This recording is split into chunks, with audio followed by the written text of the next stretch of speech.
Bismillahirrahmanirrahim. Assalamualaikum warahmatullahi wabarakatuh. Alhamdulillahirrabbilalamin. Wabihi nasta'inu ala umuri dunya waddin.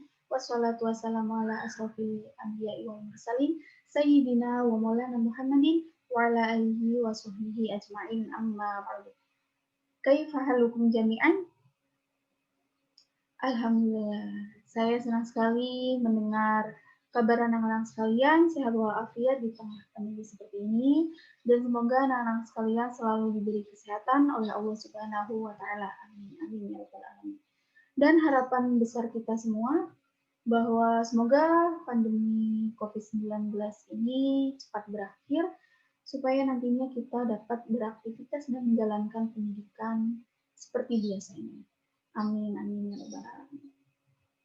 Baiklah anak-anak sekalian, izinkan saya memperkenalkan diri saya terlebih dahulu. Perkenalkan, nama saya Inayatul Fitriah. Saya salah satu guru PLP yang sedang bertugas di MANU Putra Buntet Cirebon dan masih menjalankan pendidikan di IAIN Syekh Nurjati Cirebon dengan jurusan pendidikan agama Islam.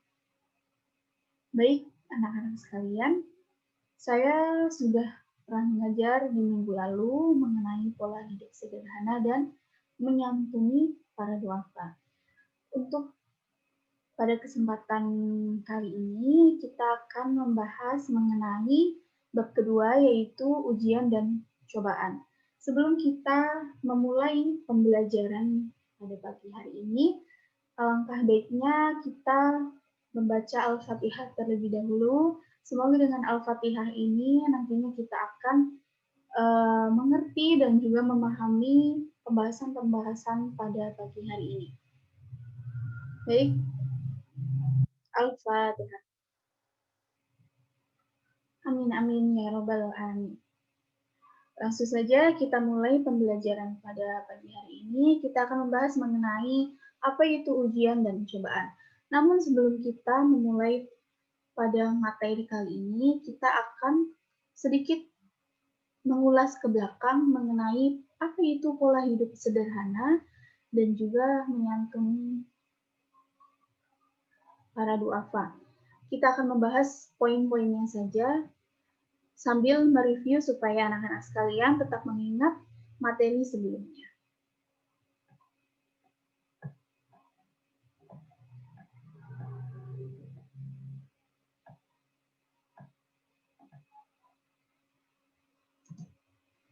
Baik, review mengenai pola hidup sederhana dan menyantuni para duafa.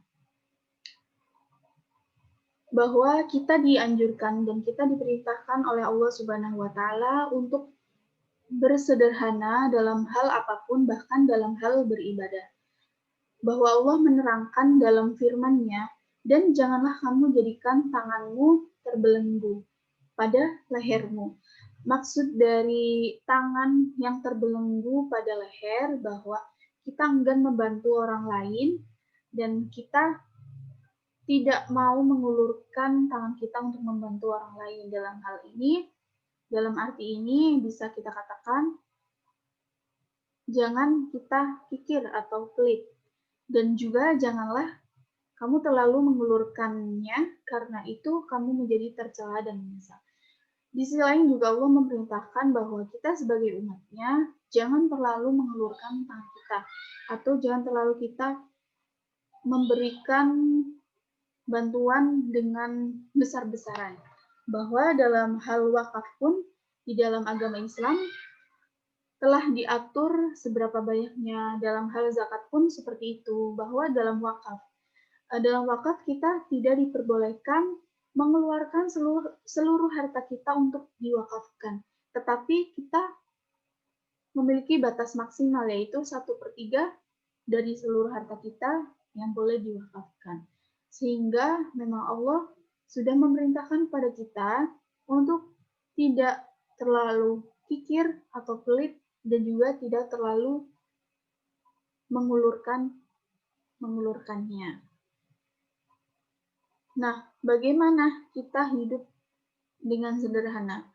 bahwasanya kita dianjurkan oleh Allah Subhanahu wa taala untuk makan, minum, ataupun berpakaian dan juga bersedekah dengan tidak melampaui batas dan juga tidak menyombongkan diri. Dalam hal ini, Allah memerintahkan kita berada di tengah-tengah, tidak terlalu boros dan juga tidak terlalu pelit. Dan juga ketika kita nantinya terlalu boros dalam hal bersedekah, ditakutkan dalam hati kita memiliki segelincir kesombongan terhadap kelebihan kita. Ketika kita mampu memberikan sedekah dengan lebih banyak atau bersedekah dengan sebanyak-banyaknya. Mengapa itu Allah memerintahkan kita untuk memperhatikan hal-hal yang memang perlu diperhatikan dalam hal bersedekah dengan tidak melampaui batas. Lalu dalam hal bersedekah, kita juga dianjurkan untuk memberikan kepada keluarga-keluarga yang dekat. Seperti halnya saudara kita yang memang membutuhkan ulur tangan kita, bantuan kita. Sebelum kita memberikan sedekah kita kepada orang lain, maka jaminlah saudara-saudara kita untuk mereka dapat terbantu oleh kita. Dan mungkin itu sedikit review yang bisa kita lakukan pada kesempatan kali ini mengenai pola hidup sederhana dan menyantuni para duafa. Semoga anak-anak masih ingat dengan materi tersebut dan semoga selalu ingat dengan materi tersebut. Baiklah, kita akan memulai apa itu ujian dan cobaan, tetapi sebelum kita memulai pembelajaran pagi ini, saya akan melihatkan satu video.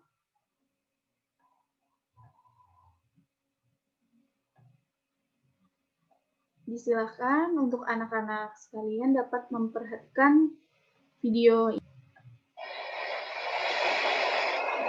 Detik-detik terjadinya banjir bandang di 6 desa Kecamatan Cicurug, Kabupaten Sukabumi terekam video amatir warga. Dalam video, luapan sungai yang deras menerjang pemukiman. 3 warga hilang akibat banjir ini.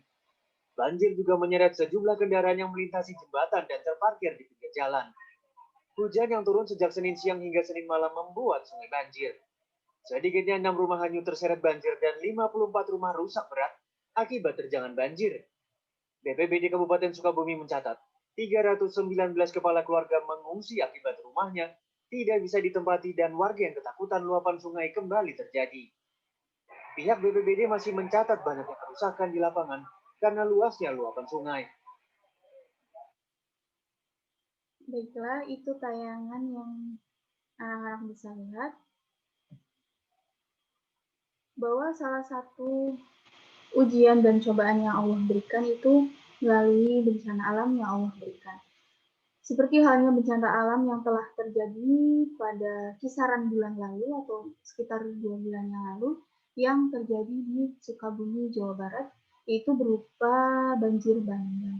Namun dalam hal ini, bagaimana sih cara kita menghadapi ujian dan cobaan yang Allah berikan supaya kita tetap menjadi hamba Allah yang tetap bertakwa dan berada di jalan Allah SWT.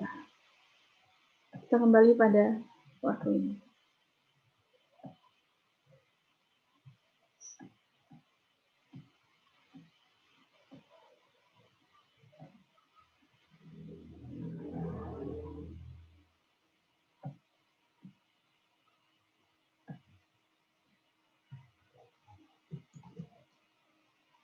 Tentunya pada pembelajaran kali ini mengenai ujian dan cobaan, kita memiliki kompetensi dasar yang diharapkan supaya anak-anak yang pertama dapat menghayati nilai sabar dalam menghadapi ujian dan cobaan.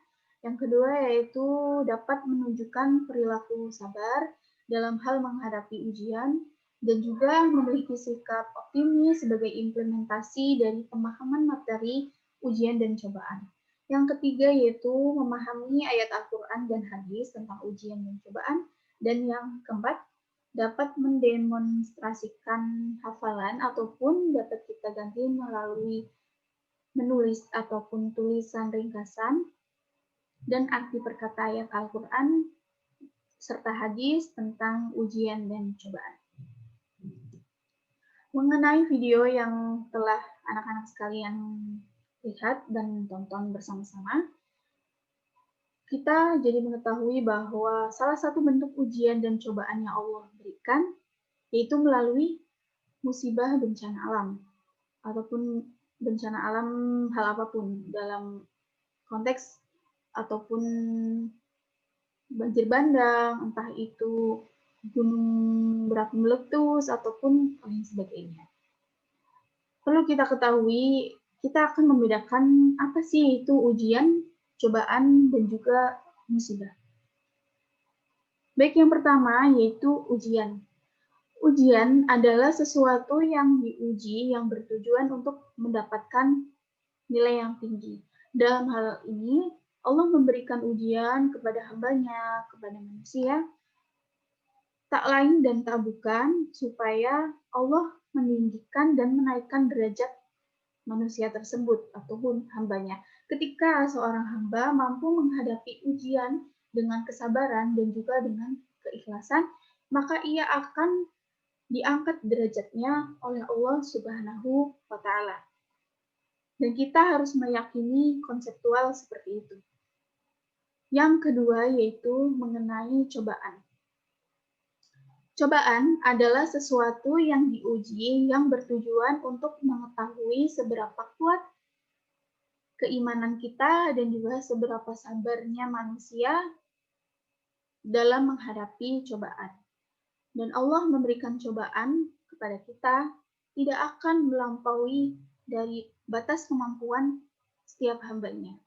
Dan Allah ingin melihat seberapa kuat dan seberapa sabarnya kita dalam menghadapi cobaan yang Allah berikan. Dan tentunya dalam hal diberikan cobaan dari Allah, kita harus meyakini bahwa Allah itu menyayangi seluruh hambanya dan seluruh cobaan itu tidak akan membinasakan manusia. Yang ketiga yaitu musibah.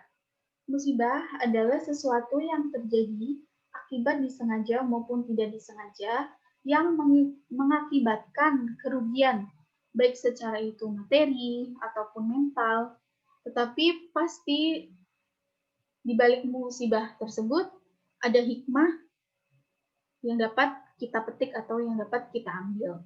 Bahwa dicontohkan saja, dikiaskan ketika kita menggunakan kendaraan dengan kecepatan tinggi, lalu kita menabrak. Nauzubillah. Semoga kita selalu dilindungi oleh Allah.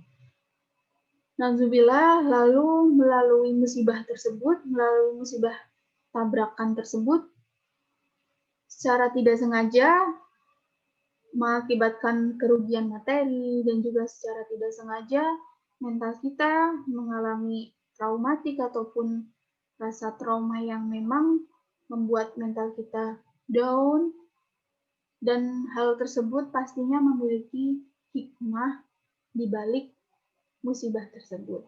Dan tentunya kita bisa belajar dari apa yang telah terjadi ataupun apa yang telah menimpa di diri kita untuk lebih berhati-hati dalam berkendara ataupun lebih waspada dalam mengendarai kendaraan. Itulah perbedaan antara ujian, cobaan, dan juga musibah. Oke, selanjutnya bahwa ujian dan cobaan itu berlandaskan pada Al-Quran surat Al-Baqarah ayat 155 sampai 157.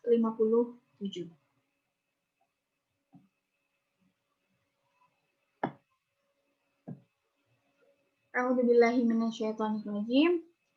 وَلَنَبْلُوَنَّكُمْ بِشَيْءٍ مِنَ الْخَوْفِ وَالْجُوعِ وَنَقْصٍ مِنَ الْأَمْوَالِ وَالْأَنفُسِ وَالثَّمَرَاتِ وَبَشِّرِ الصَّابِرِينَ. Yang artinya bahwa وَلَنَبْلُوَنَّكُمْ, dan kami akan berikan kamu ujian dan cobaan. Bisyai'im minal khawfi, dengan sedikit ketakutan. Wal ju'i, sedikit kelaparan. Wa naqsin minal amwal, kekurangan harta. Wal anfusi, jiwa. Was samarat, dan buah-buahan. Wa basyiris sabirin, dan sampaikanlah kabar gembira kepada orang-orang yang sabar. Bahwasanya Allah Subhanahu wa taala itu berfirman dalam surat Al-Baqarah ayat 155 bahwa Allah itu sudah menjanjikan Allah akan memberikan ujian dan cobaan kepada hambanya, kepada umatnya. Entah itu melalui al-khawf, ketakutan, al-ju'i, kelaparan, ataupun al-amwal, kekurangan harta, ataupun wal anfusi, dengan jiwa, yaitu dalam artian kematian, wasamarat, ataupun buah-buahan. Maka kita akan mengulas satu persatu makna pada surat Al-Baqarah ayat 155 ini. Yang pertama yaitu al-khawfi, sedikit ketakutan.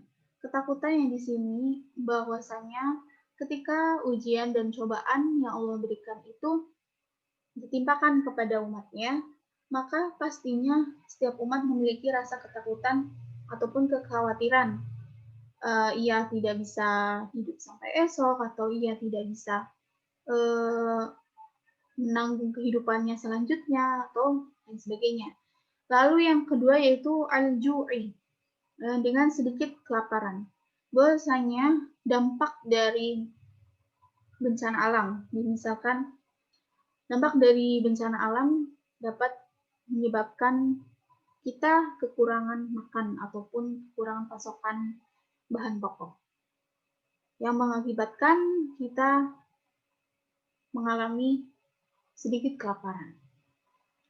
Lalu minal amwal, wa naqsin minal amwal, kekurangan harta, yaitu bahwa ketika kita mengalami bencana alam, tentunya kita juga diberi cobaan dengan harta kita yang terhanyut, seperti halnya banjir bandang kemarin di Sukabumi yang menghanyutkan beberapa rumah, yang mengakibatkan harta benda masyarakat hilang, dan juga bahkan sampai wal anfus, jiwa, yaitu berupa kematian saudara-saudaranya, kerabatnya, umat muslim, yang mengakibatkan kita tetap harus bersabar.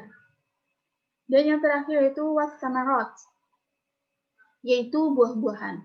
Bahwa dalam tafsir Ibnu Katsir menjelaskan makna dari kata buah-buahan di sini adalah ketika seseorang memiliki perkebunan, misalkan ia memiliki perkebunan buah, lalu suatu ketika ia tidak mampu panen dengan mengejar target yang sebelumnya bagus, panennya banyak, maka ia akan mengalami cobaan tersebut, yaitu berupa kerugian, kekurangan hasil panen. Atau bahkan ketika hasil panen tersebut malah berlebih, yang mengakibatkan petani akan mengalami harga yang turun ataupun harga yang merosot. Dan hal itu yang menyebabkan ujian dan cobaan yang Allah berikan untuk dihadapi dengan sabar dan keikhlasan. Lalu Allah itu mengatakan wa basyiris sabirin, dan sampaikanlah kabar gembira kepada orang-orang yang sabar. Lalu apa sih itu orang yang sabar? Diterangkan pada ayat selanjutnya, yaitu alladzina idza asabathum musibatun qalu inna lillahi wa inna ilaihi raji'un. Bahwa orang yang sabar yaitu ketika ia tertimpa ujian dan cobaan, maka ia mengatakan inna lillahi wa inna ilaihi raji'un. Lalu ayat yang Selanjutnya yaitu ulaika alaihim shalawatum mir rabbihim wa rahmah wa ulaika humul muhtadun. Mereka itulah yang mendapat keberkahan yang sempurna. Orang-orang yang sabar akan mendapatkan sebuah keberkahan yang sempurna dan juga rahmat dari Allah Subhanahu wa taala dan juga akan mendapatkan petunjuk dari Allah Subhanahu wa taala.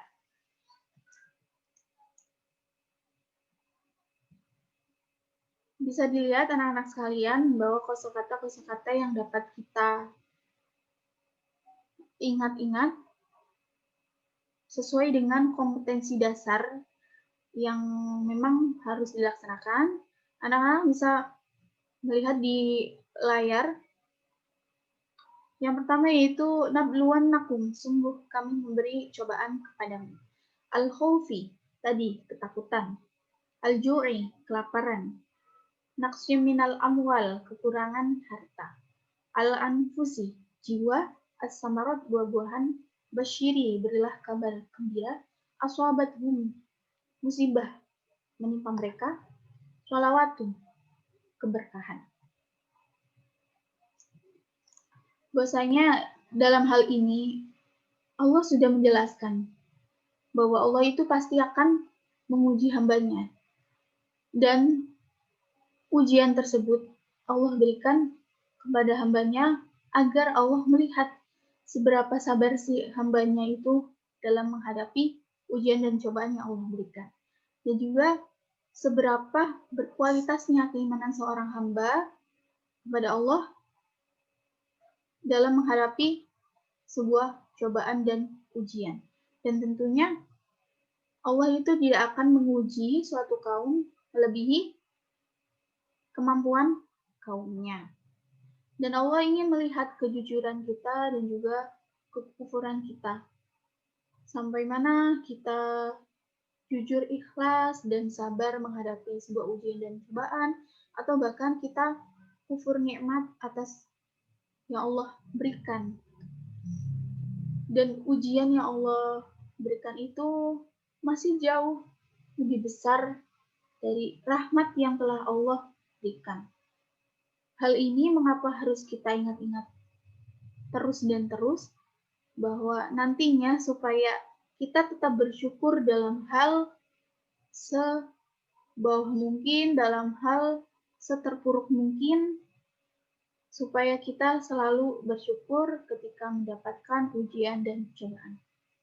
Tetapi perlu kita ketahui bahwa ujian dan cobaan itu bukan melulu mengenai kesusahan, tetapi terkadang Allah juga memberikan ujian dan cobaan melalui kebahagiaan.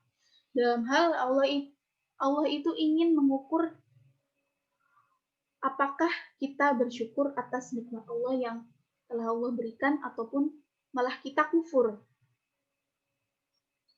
Dan Allah itu memberikan ujian dan cobaan sesuai dengan kemampuan hambanya dan tidak melampaui batas kemampuan hambanya. Bahwa selalu kita ingat juga ujian itu tidak membinasakan kita dan tidak bertujuan untuk membinasakan kita, tetapi untuk mengingatkan agar kita selalu ingat kepada Allah, agar kita kembali kepada Allah Subhanahu wa taala dan selalu mengejar ridha Allah Subhanahu wa taala. Selanjutnya hadis mengenai ujian dan cobaan. Wa an Abi Yahya Zuhair bin Lisanin radhiyallahu anhu qala Rasulullah sallallahu alaihi wasallam ajaban li amril mu'mini inna amrahu kullahu lahu khairun wa laisa dzalika illa hadin illa lil mu'mini in asabathu sarra'u syakara fa kana khairan lah wa in asabathu dharra'u sabara fa kana khairan lah. Riwayah Muslim. Yang artinya bahwa dari Abi Yahya Su'aib bin Sinan, Rasulullah SAW bersabda, sungguh mengagumkan kepribadian orang mukmin karena semua urusannya memiliki nilai baik. Dan yang demikian itu tidak dimiliki oleh siapapun kecuali orang mukmin. Apabila mendapatkan sesuatu yang menyenangkan, dia bersyukur, maka dia mendapatkan kebaikan. Dan apabila ditimpa sesuatu yang menyedihkan, dia bersabar, maka ia mendapatkan kebaikan pula. Hadis riwayat Muslim. Bahwasanya ketika seseorang mendapatkan sesuatu yang menyenangkan, lalu ia tidak terlena, lalu ia selalu bersyukur dan membagikan rezekinya pada orang lain, selalu berbagi dan juga selalu menjalankan kelebihan-kelebihan nikmat yang Allah berikan kepada hamba tersebut dengan jalan yang baik, maka Allah akan menilai hal tersebut dengan kebaikan dan juga akan menambahkan kebaikan-kebaikan pula untuk hamba yang mampu menjalankan kenikmatan dengan penuh syukur. Begitu pula ketika seseorang hamba yang tertimpa ujian dan juga cobaan, lalu dia bersabar, maka ia juga akan mendapat kebaikan pula. Itulah janji Allah yang tidak akan teringkari.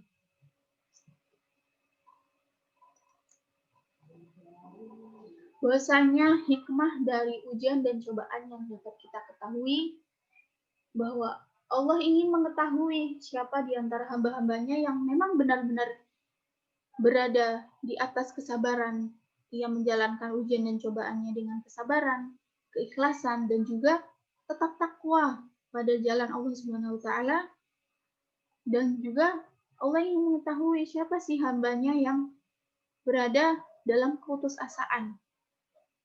Semoga anak-anak sekalian menjadi orang-orang yang selalu memiliki kesabaran yang luar biasa, memiliki keikhlasan yang tiada tara, dan juga selalu bersyukur atas nikmat Allah yang Allah berikan.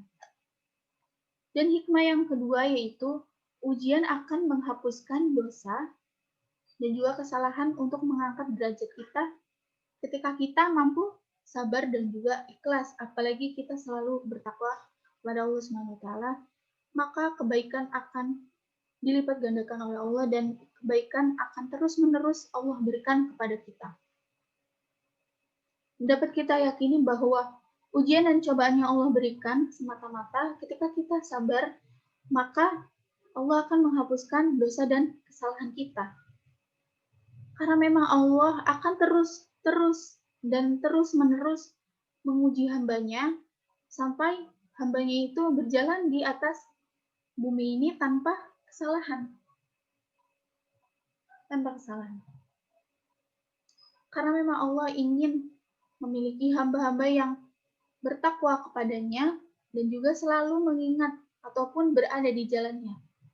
Dan juga selalu sabar dan juga ikhlas serta bertakwa ketika Allah berikan atau Allah timpakan ujian dan cobaan. Lalu hikmah yang ketiga yaitu ujian dan cobaan itu hal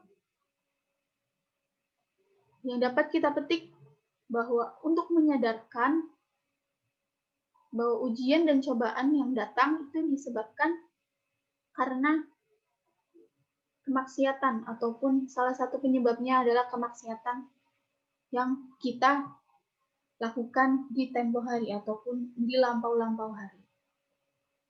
Kita harus meyakini dan kita harus yakin bahwa kita memiliki sebuah kesalahan ataupun kemaksiatan yang telah kita lakukan di tempo hari. Untuk apa? Untuk kita perbaiki dan untuk kita renungkan dan juga untuk kita bertaubat, memohon ampun kepada Allah Subhanahu wa Ta'ala supaya nantinya kita bersegera memohon ampun dan juga bertaubat, bertakwa dan juga kembali kepada jalan Allah Subhanahu wa Ta'ala.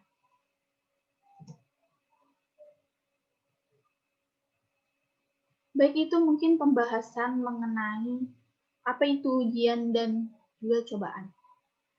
Maka dapat saya simpulkan pada pembelajaran pagi hari ini bahwa yang pertama yaitu ujian dan cobaan yang ditimpakan kepada manusia merupakan tahapan menempa kesabaran atau yang disebut dengan menguji kesabaran. dan juga keimanan manusia terhadap Allah Subhanahu wa Ta'ala. Yang kedua yaitu kesabaran adalah kunci utama dalam menghadapi musibah, ujian, dan juga cobaan. Yang ketiga yaitu rahmat dan karunia akan diberikan kepada manusia siapapun dan kepada hamba Allah manapun ketika ia berhasil menyikapi ujian dan cobaan dengan pikiran positif, dengan sabar, dengan keikhlasan, dan juga tetap dengan ketakwaannya berada di jalan Allah Subhanahu wa Ta'ala.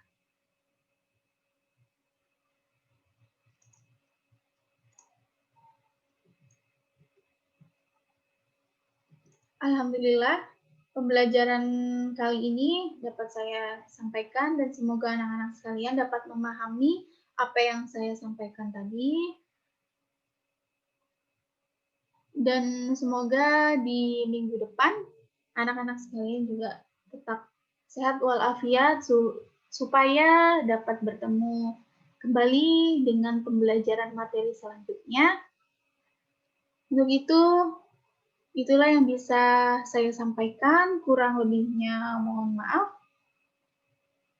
Dan sebelum kita menutup pembelajaran pada pagi hari ini, marilah kita membaca doa kafaratul majelis. Kafaratul majelis.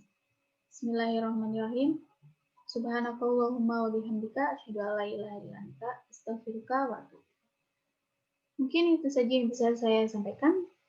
Terima kasih. Wabillahi taufiq wal hidayah. Wassalamualaikum warahmatullahi wabarakatuh.